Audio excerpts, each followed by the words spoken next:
Nous sommes de retour pour la deuxième partie de notre émission. Mes trois invités sont restés avec moi. Notre éditorialiste Djemal Taleb, Vivien Manango, juriste, il enseigne le droit à l'Université de La Rochelle en France, et Kevin Maizo, journaliste, analyste politique.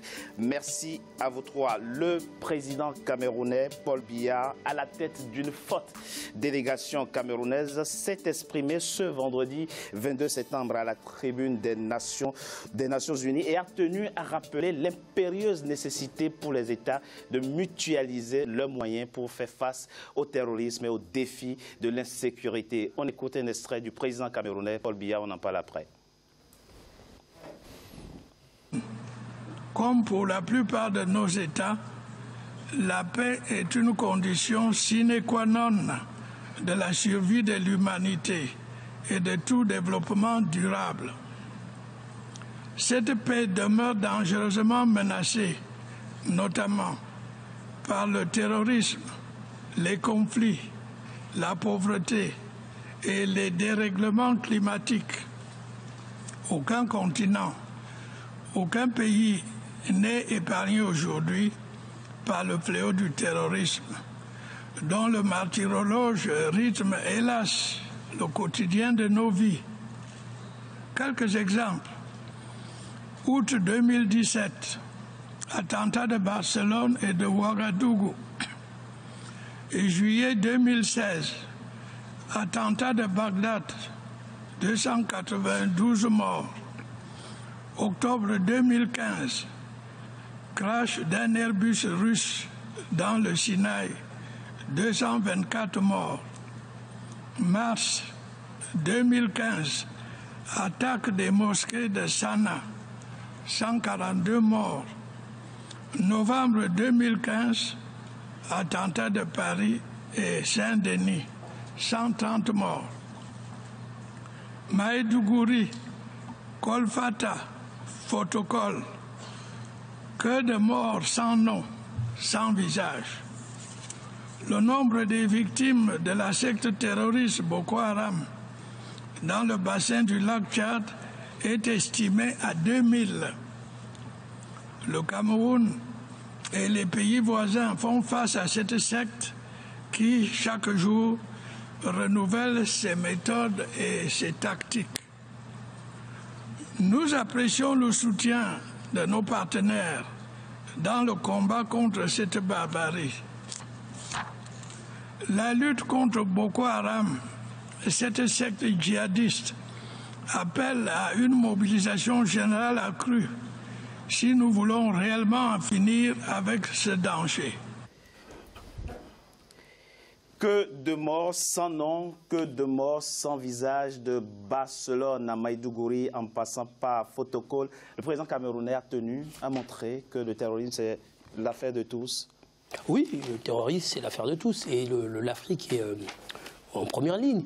Au départ, on a eu l'impression que l'Afrique était épargnée. Il y a eu sur le continent une espèce de désintéressement, cette affaire du terrorisme. On se rend bien compte que les terroristes ne frappent pas pour des raisons qui sont toujours des raisons qu'ils évoquent. Ils frappent parce qu'ils veulent s'aimer la terreur. C'est d'ailleurs même le fondement même du terrorisme. Et donc, à partir de là, il faut que les Africains s'organisent et pour affronter le terrorisme avec les autres. On a toujours l'image de cette affaire du Mali, lorsque les djihadistes ont failli presque prendre Bamako, sans que l'Union africaine ne bouge, sans que les États africains ne bougent. Il a fallu que la France s'investisse pour qu'on voie les voisins et tout le monde se bouger. Et ça, c'est un vrai problème. C'est un vrai problème. Djemal, le président camerounais dont le pays fait face à ce défi, paie beaucoup en termes de moyens, en termes humains, en termes matériels, en termes financiers. Est-ce qu'il est en situation de supporter durablement et seul ce combat contre le terrorisme qui malheureusement n'est pas encore complètement vaincu? Est-ce qu'il le fait de façon brillante, efficace, sans aucun doute? Oui. Est-ce qu'il fait beaucoup d'efforts, seul, parfois de façon isolée, mais avec beaucoup d'efficacité et beaucoup de résultats? C'est sûr aussi. Oui. Est-ce qu'il va pouvoir le faire de façon durable, très longtemps seul? J'en doute un peu. Encore une fois, et vous avez raison de dire que le continent africain, c'est des choses qui nous sont totalement étrangères. On a encore quelques poches de terrorisme. Le continent africain n'est pas le continent du terrorisme, ça n'est pas vrai. Ce n'est pas le continent le plus touché du terrorisme non plus. D'ailleurs, comme davantage, ce n'est pas le continent des guerres civiles, contrairement à ce qu'on veut bien nous faire croire. Il y a des poches d'instabilité, de terrorisme, de difficultés, ça c'est vrai. C'est des choses qu'on ne connaissait pas. C'est le continent africain, on l'a connu avec les GSPC algériens. C'est grosso modo par ça que ça nous est venu. Mais c'était très circonscrit. Hein. Voilà, nous, en tout cas au Sahel, on l'a connu comme ça. Puis l'instabilité due à nos pays a créé le reste. Si on n'avait pas des difficultés au Mali, qui sont liées à une guerre civile malienne, on n'aurait probablement pas eu la situation qu'on a connue il y a 4-5 ans. Si on n'avait pas connu la guerre civile en Libye, qui est surtout une guerre civile provoquée par une intervention étrangère, on aurait probablement mis ça. Après, nos États sont faibles, pauvres, pas très riches, et ils doivent en plus fournir un effort supplémentaire nouveau pour faire de la guerre à un ennemi invisible et inconnu. Alors il y a deux manières de procéder. Il y a une manière immédiate, c'est-à-dire qu'il y a un danger réel du terrorisme auquel il faut répondre tout de suite. On ne peut pas le faire de façon seule, on peut le faire que de façon mutualisée, concertée. Le peu d'efforts qu'on a, nous devons les mettre ensemble. Quand vous dites concerté, c'est à la fois au plan sous-régional et international? Non, sous-régional d'abord. Sous-régional, oui, on est d'accord. Ce que fait le G5 Sahel est une bonne chose, c'est-à-dire ce sont des pays... on va en parler dans la troisième partie de notre émission. Ce sont des pays semblables, qui ont des difficultés semblables, des problèmes de développement semblables, une démographie semblable, qui ont décidé de s'unir avec peu de moyens. Ils n'y arrivent pas encore, mais enfin, ils essayent tout de même de le faire. Il faudrait que la région d'Afrique centrale fasse la même chose. C'est-à-dire toute l'Afrique centrale n'est pas concernée. Le Congo, les deux Congos, le Gabon ne sont pas concernés par tout ça. Mais ils peuvent être déstabilisés. Ils peuvent être déstabilisés, mais ils ne sont pas. C'est-à-dire ce sont les pays liés au Nigeria ou aux difficultés du Nigeria. Le Nigeria est à lui seul un grand pays et on ne peut pas reprocher au président de Buhari de ne pas faire le travail. Ça va être long. Mais c'est pour ça que j'ai dit, quand on répond à la menace immédiate, c'est bien, mais si on ne répond pas aux causes de la menace, on va se battre. Quand vous parlez de causes, vous parlez quoi? De quoi? La cause politique, sociale, liée à la pauvreté, à la précarité? Tout ça à la fois, mon capitaine. C'est-à-dire tout ça. C'est-à-dire qu'il faut que nous comprenions que si nos jeunesses se retournent contre nous en prenant une arme et tuer leur population, c'est qu'il y a une difficulté. Si ils sont plus à même à obéir à une espèce de malade mental caché dans une grotte et pas du tout à l'avenir de leur pays, et parfois ils tuent leurs propres frères, c'est qu'il y a un problème. Et donc il faut que nous trouvions une réponse à tout cela. La réponse doit être le chômage, le travail, l'économie, mais aussi intellectuelle. Expliquer en quoi la prétendue cause qu'ils défendent n'en est pas une et qu'ils ont tout intérêt à changer la situation et à revenir. Donc ce débat-là, tant qu'on ne l'aura pas fait, et donc, nous attaquer sérieusement aux causes, il faut le faire. Et puis, la cause, par exemple, dans le Sahel, c'est aussi la Libye. Il faut pacifier la Libye, régler le problème de la Libye, régler le problème du nord du Mali, régler les problèmes des populations, de la misère, de l'exclusion. C'est tout un ensemble. Mais naturellement, que la réponse immédiate maintenant, c'est d'arrêter l'hémorragie, d'arrêter Justement, arrêter l'hémorragie qu'a eu une Maïso, on sent, je dirais, une forme d'accalmie. C'est plus ou moins calme en ce moment. Il n'y a plus d'attentats à répétition. Ça supposerait quoi? Que effectivement la lutte commence à payer significativement, ou bien c'est juste une accalmie qui laissera place à une explosion de la violence à nouveau? Je pense que dans cette affaire de terrorisme, ce sont les terroristes qui dictent leur agenda. Ça, c'est la première des choses. Ce n'est pas une quelconque réponse militaire qui aurait réduit quoi que ce soit. Parce que si, la réponse militaire porte aussi quand même, non? Le terrorisme, c'est d'abord une idéologie. Et on combat une idéologie par une autre idéologie. On voit en Syrie, les poches sont démantelées, les poches de résistance de l'État islamique sont démantelées à Raqqa, par exemple. Ça, c'est une réponse militaire qui a montré... le travail qui est fait au Cameroun est sérieux et réel. C'est ça. Le travail au fait au Nigeria est sérieux. On ne peut pas le minimiser, celui-là. Oui, mais qui définit le terrorisme? Parce que quand vous dites que la réponse en Syrie est une réponse militaire, c'est une réponse terrorisante. lorsqu'on bombarde n'importe comment, n'importe où, c'est une réponse terrorisante. Sauf que sur le plan sémantique... Mais quand vous égorgez, on peut vous bombarder sans état d'âme aussi.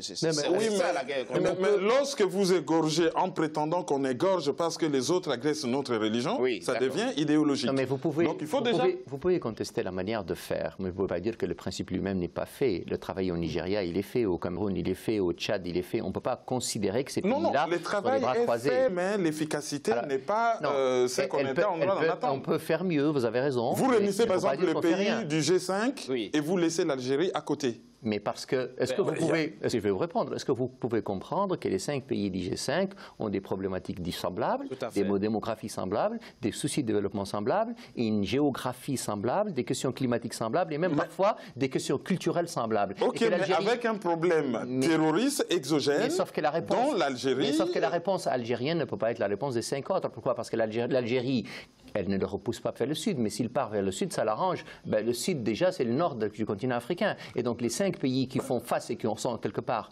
le mur, une espèce de sas pour le continent africain, doivent répondre à eux seuls avec des questions qui leur ressemblent, dans une situation qui leur ressemble. Mais qui répondent à eux seuls en impliquant l'Algérie. Mais il implique, le processus de Tamarasset se fait avec l'Algérie. La réunion des chefs d'état-major... Ah si. Qui traîne les pieds, oui. Ah non, elle ne traîne pas les pieds. Elle ne traîne pas les pieds. Elle fait avec un travail remarquable sur le processus de Tamarasset, qui est en Algérie, et avec la réunion permanente de concertation des chefs d'état-major de tous les pays de la région. Mais Vijay Wanangou, Kewin Maïso évoque quand même un aspect important qui concerne les États qui sont réellement engagés contre le terrorisme, c'est comment lutter contre la barbarie en respectant les principes, en respectant par exemple les droits de l'homme. On se souvient de ce fameux rapport, qui a fait bondir le Cameroun et les autorités camerounaises, où Amnesty International reprochait aux autorités judiciaires et policières de ne pas respecter les droits de l'homme dans les centres de détention, etc. Comment faire face à ce défi qui n'est pas un défi facile? C'était en effet un défi assez nouveau pour le continent, parce que déjà les gens sont habitués à violer les droits de l'homme. Alors si en plus, en période de lutte, de guerre... Vous pensez que... bah oui, non mais attendez, c'est une boutade que vous lancez. Ah non mais c'est une boutade, mais c'est assez vrai, assez vrai. Regardez, on connaît l'histoire de Guantanamo. Ça se passe aux États-Unis, c'était pas en Afrique. Ouais. Et on a vu Bush justifier l'existence de Guantanamo par le fait... notamment la pratique de la torture. La pratique de la torture. Pour stocker les informations. Et donc, on a justifié, voilà, c'était la plus grande démocratie. Évidemment, on n'a pas trop entendu Amnesty International, mais bon. Évidemment, donc c'est pour dire que c'est une question assez compliquée, mais toujours est-il qu'il est essentiel de concilier à la fois la lutte contre le terrorisme avec le respect des droits de l'homme. Pourquoi? Parce que l'idée des terroristes, c'est de s'aimer la terreur. C'est de déshumaniser, en réalité, les rapports sociaux. Et donc, comment lutter contre la terreur sans tomber dans la tentation exactement. Si en retour, de la violence excessive. Exactement. Si en retour, on fait la même chose, si les États font la même chose, et ben, à ce moment-là, ça devient comme un match de foot, il n'y a plus d'arbitre. C'est-à-dire que tout est permis. Donc, à mon avis, il faut trouver cette conciliation nécessaire entre la lutte contre le terrorisme et le respect des droits de l'homme. Ça ne sera pas simple, parce que déjà, en l'absence de lutte contre le terrorisme, les droits de l'homme sont mis à mal dans cette partie du continent. Comment évaluer aujourd'hui la capacité des États du continent à travailler ensemble contre ce phénomène? Quelle évaluation en faites-vous aujourd'hui, Jemal? Moi, je suis très admiratif de ce qui est fait au G5 Sahel. Et si on pouvait dupliquer ce qui est fait au G5 Sahel dans la région donc, qui regroupe le Cameroun, le Nigeria, le Tchad, donc des pays qui ont aussi des difficultés semblables, on y gagnerait. Parce qu'encore une fois, le Cameroun est un grand pays d'Afrique centrale. Moi, je suis un petit Mauritanien et le Cameroun, je le regarde comme une grande puissance. Et donc, une grande puissance régionale, comme le Cameroun, comme le Nigeria, comme le Tchad, seront eux capables, qui est une grande armée voyante et sérieuse, dont le rôle d'ailleurs est absolument central. Le Tchad est membre du G5 Sahel et il fait un travail remarquable. Donc rien ne lui interdit de faire la jonction entre les deux et d'être de ce point de vue-là la grande armée de la région qui à la fois donne un coup de main au Sahel et un coup de main au Sud. Ce que le président d'ailleurs de ce point de vue-là, Déby, fait très bien. Et je pense encore une fois que le regroupement par zone, par région, par unité... en raison des problèmes. Mais parce que tout repose sur ses épaules et que tous ceux qui lui demandent d'aller faire des efforts ne sont même pas capables de lui donner un copec et c'est triste. Et donc, lui... est capable de le faire avec le Nigeria, avec le Cameroun et avec d'autres pays. Et il ne faut pas que les pays, on a cité tout à l'heure le Congo et le Gabon, qui ne sont pas concernés, mais enfin, ils pourraient être déstabilisés. Et l'idée qu'ils soient indifférents à tout cela n'a pas de sens. Et eux pourraient éventuellement aussi, même si ils ont des difficultés ponctuelles, mais enfin, il est le pays africain d'Afrique qui n'a pas de difficultés ponctuelles, ils pourraient tous faire un effort pour qu'encore une fois, on mutualise les moyens et qu'on crée une unité adaptée aux besoins. Moi, je suis de Mauritanie et par exemple, les autorités de mon pays, il n'y a pas une base d'arrière en Mauritanie d'Al-Qaïda. L'idée est simple, c'est un petit pays et donc il n'a rien à voir avec le Mali, qui est une très grande nation, démographiquement parlant. Et donc, l'idée de créer quelques unités mobiles, l'idée de créer une surveillance du territoire, et pardon, le facteur humain de renseignement, c'est celui-là qu'on oublie. C'est-à-dire qu'on s'est tellement focalisé à surveiller les opposants, on oublie comprendre que finalement le renseignement humain, c'est un des officiers mauritaniens qui fait du renseignement dans le domaine de la lutte contre le terrorisme expliquait que son premier facteur d'aide, c'est le berger mauritanien, et le premier à lui donner l'alerte quand ça ne va pas. Et donc si ce n'est pas la CIA. Ben non, si ce renseignement c'est pas les drones. Voilà. Le deuxième facteur, c'est de dissocier largement et définitivement les populations du terrorisme. C'est-à-dire que si elles ont un sentiment d'être abandonnées par les populations et qu'elles ont par hasard le sentiment qu'un terroriste est venu leur donner un coup de riz, un coup de viande, un coup d'eau, eh bien vous avez perdu la bataille. Or, cette bataille, on ne peut la gagner que si les populations sont totalement solidaires et rejettent l'idée même de penser que ces gens-là auraient raison. Donc cette bataille-là, et justement, là, on revient à la question centrale dès le départ, et je pense que c'est là où nous avons une grosse difficulté sur le continent, c'est l'absence d'État, de véritable État. Quand j'entends État, je parle d'administration, je parle de les symboles de l'État. Exactement, parce qu'aujourd'hui, lorsqu'on parle des renseignements, les services de renseignement sur le continent, notamment dans ces pays-là, c'est pour protéger les princes. C'est pour protéger le pouvoir. C'est pour protéger le pouvoir. Et donc, à ce moment-là, moi, j'ai peur. J'ai peur. Le jour où ces terroristes vont décider... On l'a vu effectivement lors du procès de Hissène Habré, où effectivement des témoins expliquaient comment fonctionnaient les services de renseignement. Les ragots de rue sont considérés comme des informations. À des arrestations. Écoutez, ce qui est en cause ici aussi, c'est la capacité des États africains à financer la lutte contre le terrorisme, à financer les opérations de maintien et de la paix sur le continent, pendant qu'ils demandent des sièges permanents au Conseil de sécurité. Quelle est leur capacité de financer justement leur propre sécurité? On en parle dans la troisième et dernière partie de notre émission. Après une courte pause, à tout de suite.